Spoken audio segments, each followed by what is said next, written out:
اعوذ باللہ من الشیطان الرجیم بسم اللہ الرحمن الرحیم رب اشرح لی صدری ویسر لی امری واحلل عقدۃ من لسانی یفقہوا قولی۔ بکھرے موتی، 5واں حصہ۔ حضرت عبداللہ بن مبارک رحمۃ اللہ علیہ کی عجیب سوانح عمری، کل کے موضوع کا باقی حصہ۔ فقہ۔ تابعین اور تبع تابعین نے قرآن و حدیث کو سمجھنے میں اپنی پوری عمریں کھپائیں، قرآن و حدیث کی باریکیوں کو خوب سمجھا، ان کا گہرا علم حاصل کیا اور ان کی تہ تک پہنچنے کے لیے اپنی زندگیاں گزاریں۔ لیکن قرآن و حدیث میں یہ تو ہے نہیں کہ انسان کی ضرورت کے سارے چھوٹے بڑے مسئلے بیان کر دیے گئے ہوں، ان میں تو موٹی اصولی باتیں بیان کی گئی ہیں۔ اس لیے ان بزرگوں کا ایک کارنامہ یہ بھی ہے کہ انہوں نے ایسا نیا علم ایجاد کیا اور قرآن و حدیث پر عمل کرنے کی راہ آسان کی۔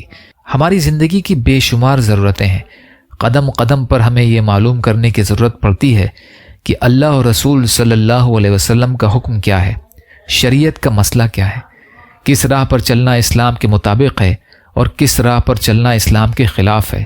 ان بزرگوں نے ہماری ایک ضرورت کو سامنے رکھ کر قرآن و حدیث سے شریعت کے مسئلے اور احکام سمجھنے کے اصول بنائے اور تفصیل کے ساتھ یہ مسئلے اور احکام کتابوں میں جمع کیے۔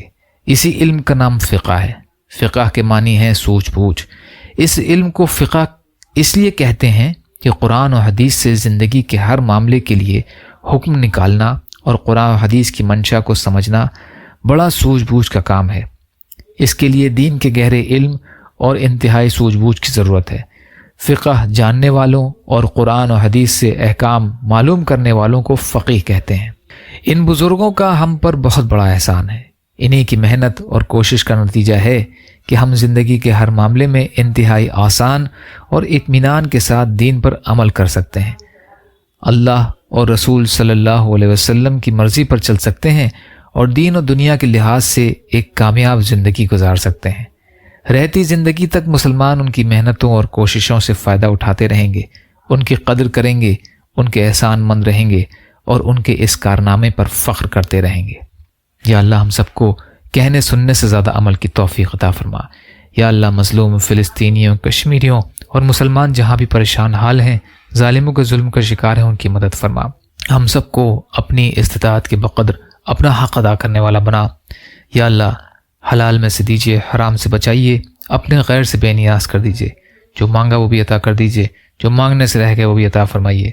سبحان ربک رب العزت عما یصفون وسلام علی المرسلین والحمد للہ رب العالمین برحمتک یا ارحم الراحمین۔ لا الہ الا اللہ محمد رسول اللہ۔ السلام علیکم۔